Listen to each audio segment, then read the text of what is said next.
having fun, Ginger? Are you having fun, Kit Kat? Hello guys! Today I am going to tell you about 4 books that make me happy, as in feel-good books. Now, they're not going to be feel-good books as in self-help books, they're just going to be novels, but they are novels that I think are rather positive and are good to read if you're feeling down. So if you're a bookworm, or if reading is just one of your ways of getting away, then I hope you enjoy. So since in a video I have made not such a long time ago, I've utterly bashed Neil Gaiman, and since I am still his fan, I think it's only right if now I give him a positive review. And the positive review will be of the book Stardust. Now, I don't know if you've read Stardust or if you've seen the movie. If you've seen the movie, the book is, well, I want to say nothing like, it's actually kind of similar, but it's similar when it comes to the plot, but it's something utterly different when it comes to the rest of the book. So the movie is kind of dark and has some very, well, I don't want to say cruel parts, but does have some crueler parts. This book, however, is not.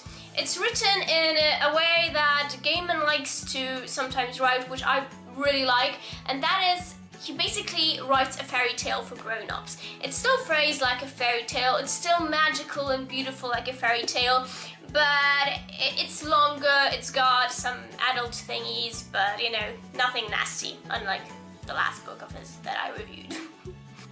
So Stardust basically tells a story of a boy who lives in a village next to a wall, and there's a hole in the wall, and on the other side of the hole is the land of magic, and the people from the village, once every few years I think,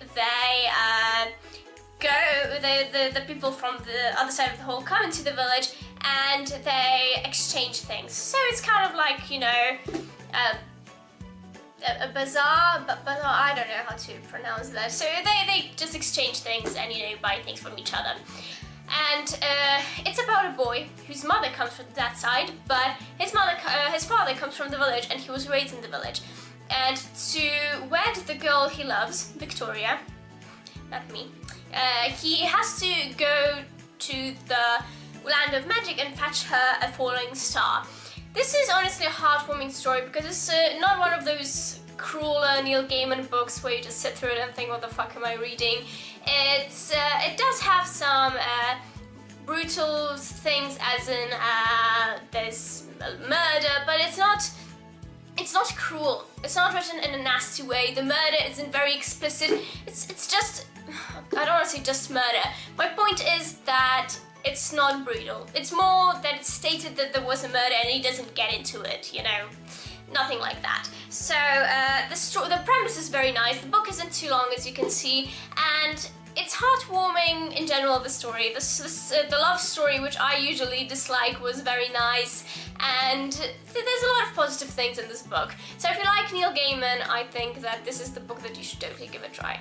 The next book is probably a book most of you have already read, but I'm gonna talk about it anyway, and that is Anne of Green Gables. This shit is huge, but it's bigger than my face. Hello! Sorry. I don't know, to me, Anne of Green Gables is just the most heartwarming story ever, and there are just so many things that, to me, from the perspective of an adult, are just, well, cute. Like, I'm sorry for spoiler alert, I don't think this is too spoilerish, but just in case I'm gonna put a timestamp here so you know when the spoiler ends. But you know, situations like where Anne smashes a board over Gilbert's head because he keeps on making fun of her and pulling her her pigtails, and even though they fall in love later. I think this is the part where she realizes she maybe likes him too. Or the part where she gets her best friend drunk by accident. You know, there's just so many heartwarming things because, I don't know, maybe it's the fact that I'm an adult, and because the characters in Anne of Green Gables are basically young girls, teenagers, but more I think children than teenagers. Anyway, they're young, And maybe it's just the fact that I have read this as a child, I don't know, but this book is very heartwarming to me. It has so many positive things and it's just nice in general. For those of you who have not read Anne of Green Gables and do not know what it is about, which is, I don't know, hard to believe for me, but for those of you who do not know, it's basically about an orphan who gets adopted by a sister and brother, and she go in Canada. I think it's in the 19th century.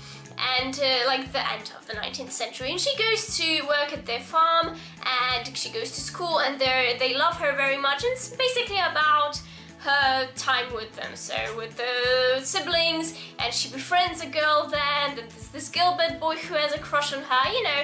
It's basically about her life, but it's a very heartwarming story. Like, if I had to choose one word for this book, it's just heartwarming. So yes, there are a few sad scenes there, but I still think Anne of Green Gables is definitely worth a read and is rather positive, in my opinion. The last two will be kind of more series than books, so I don't know if this is cheating, but I'm gonna put it out there anyway. So the first one is the Flavia de Luce series. And so for those who don't know what Flavia de Luce is about, it's something called, oh god, I forgot the word. The word is cozy mystery, I think. So Flavia de Luce is a cozy mystery. A cozy mystery is basically a crime novel that isn't brutal, doesn't have really sex scenes or romances or stuff like that. I mean, they can have, but they're usually very gentle and age appropriate. So the murder usually isn't too brutal or cruel either. Usually the premise happens in a small town where everyone knows each other and everything is cozy, and usually the person murders the other person not because they're a sociopath, but for kind of like a mistake, because I know they fought, or because the wife was cheating, although that happens more rarely, I think.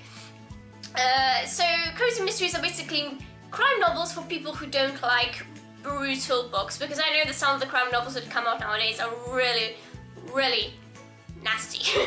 I overuse the word nasty, don't I, Kit Kat? Of course I do, you're such a good Kit Kat. So that's what Flavia de Luce is about. Flavia de Luce is a book about an 11-year-old girl living in a village in England in the 1950s, I think.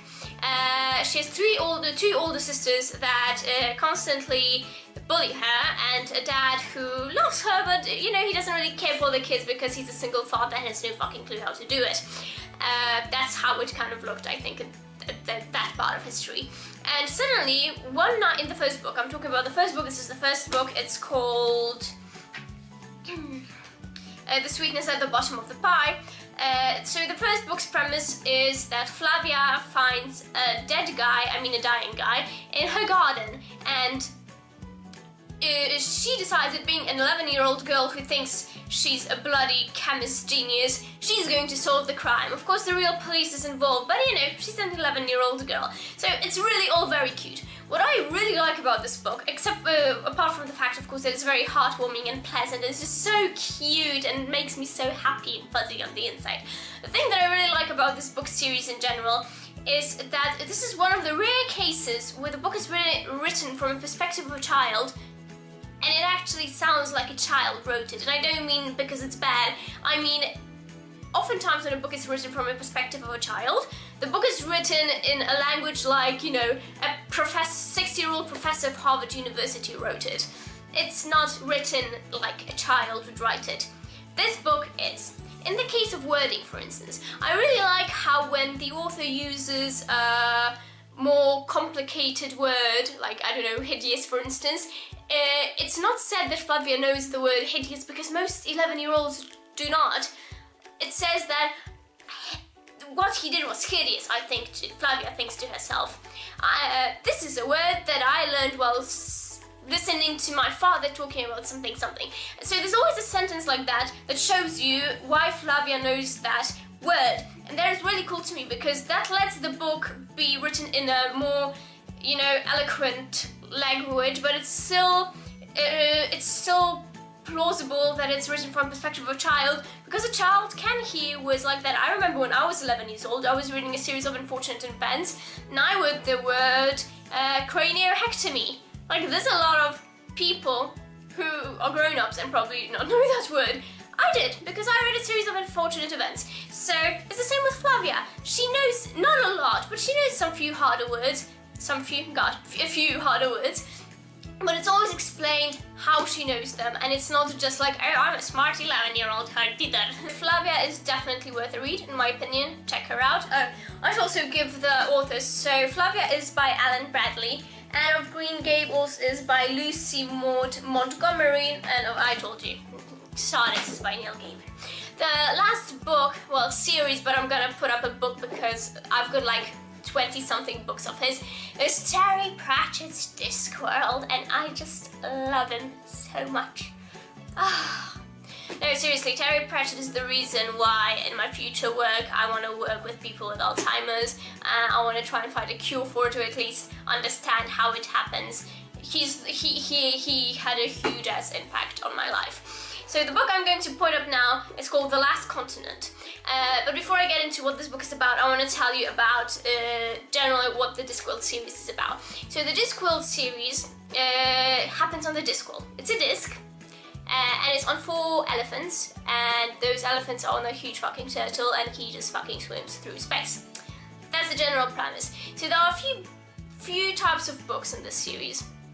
There are books that are more crime-ish. There are books that are kind of young adult, so the crime books are with the City Watch and Sam Vimes. The young adult ones are with Tiffany Aching.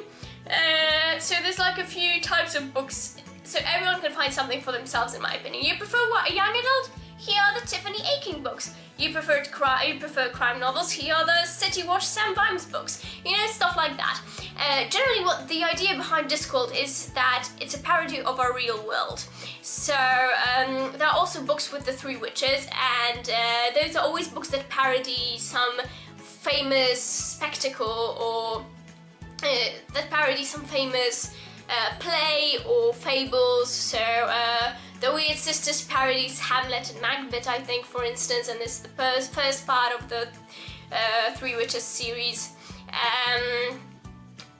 So my point is that each book parodies something in the real world. Sometimes it's the world, sometimes it's a play, sometimes it's a stereotype. It's basically supposed to parody things. So, you know, since it's a parody, but it's an immensely bloody well-written parody, it's funny. To me, it's bloody hilarious. Some books are a little bit more abstract than others, and so some people do not like Terry Pratchett for them, but to me, he's so bloody hilarious in everything. This is why this is a feel-good book for me. Everything in his world is so fucking positive, because even when someone dies, death is a character, and there are books where he's the main character, and he comes and talks to you, and everything is fine, and you know that the person doesn't just, you know, vanish or something, or burn in hell, I don't know. So even when someone dies, it's not necessarily something negative, and that's what I love about Terry Pratchett's Discworld. That everything about it, everything in it is positive and nice and light-hearted, and I just love that. Plus, this is a book for everyone, in my opinion. The one I want to talk about is one of the funniest, and that's The Last Continent, and it's a parody of Australia. Actually, it's a parody of Australian stereotypes. So like everyone talks like, "Hey mate." So whatever they say, they finish the sentence with "Hey mate." Everyone in Australia, and you know, also the stereotype that Australia doesn't really exist. All those this is a book that's basically parodies the stereotypes about Australia. And it's fucking hilarious. I don't think I need to say more about this book because I don't want to give away too much. That's the most that you should know. It's bloody hilarious in my opinion. Definitely worth the read. Yeah. Thank you for watching. If you stuck out this long, if I had to choose one book, I would probably choose Terry Pratchett's Last Continent. Hope you liked what I had to say. Hope you stay around. Like my potato face. Comment something nice, especially if you have nothing nice to say, because then it's a challenge. And subscribe to my potato face and to Ginger. Count Ginger.